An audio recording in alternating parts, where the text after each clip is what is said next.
Va-t-on réquisitionner du personnel dans les hôpitaux suite au coronavirus? Tout est prêt. C'est le message des hôpitaux du pays aujourd'hui. À l'heure actuelle, 3042 personnes sont hospitalisées des suites du Covid-19. 690 patients se trouvent aux soins intensifs. Au total, 2000 lits sont réservés à cet effet. On ne peut donc pas parler de saturation, ni en termes de lits, ni en termes de matériel ou de personnel. Mais qu'en sera-t-il demain? Éclairage. Rappelons tout d'abord seuls, les urgences sont traitées.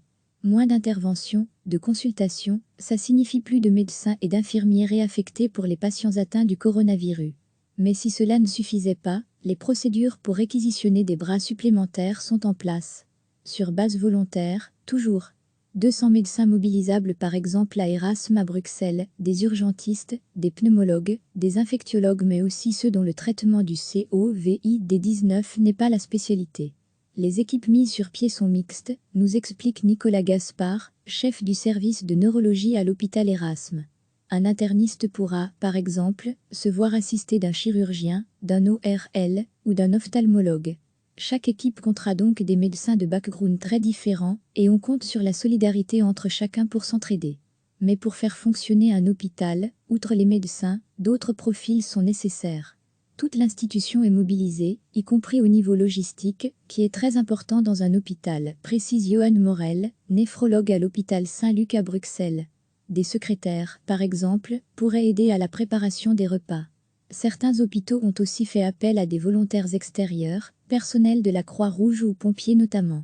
1200 candidatures rien que pour l'hôpital Ambroise Paré de Mons par exemple.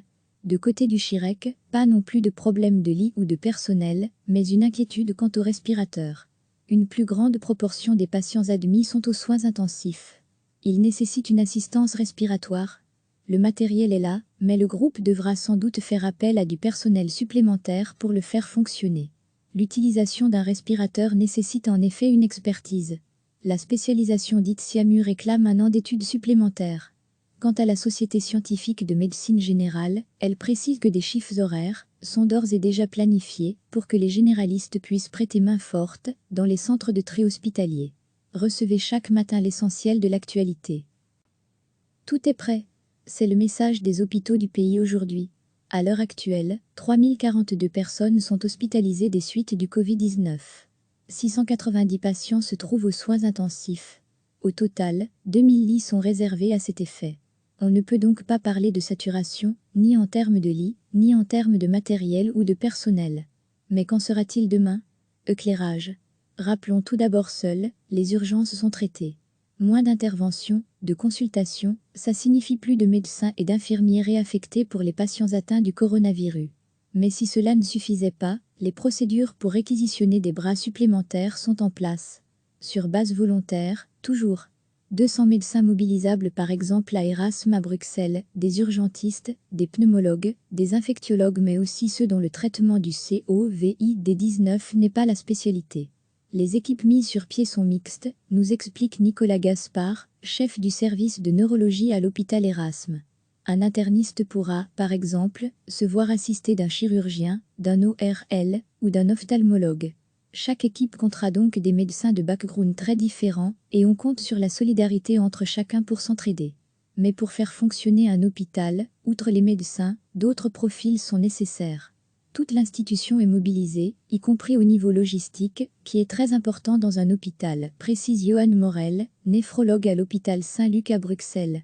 Des secrétaires, par exemple, pourraient aider à la préparation des repas. Certains hôpitaux ont aussi fait appel à des volontaires extérieurs, personnels de la Croix-Rouge ou pompiers notamment. 1200 candidatures rien que pour l'hôpital Ambroise Paré de Mons par exemple. De côté du Chirec, pas non plus de problème de lit ou de personnel, mais une inquiétude quant aux respirateurs. Une plus grande proportion des patients admis sont aux soins intensifs. Ils nécessitent une assistance respiratoire. Le matériel est là, mais le groupe devra sans doute faire appel à du personnel supplémentaire pour le faire fonctionner. L'utilisation d'un respirateur nécessite en effet une expertise. La spécialisation dite SIAMU réclame un an d'études supplémentaires.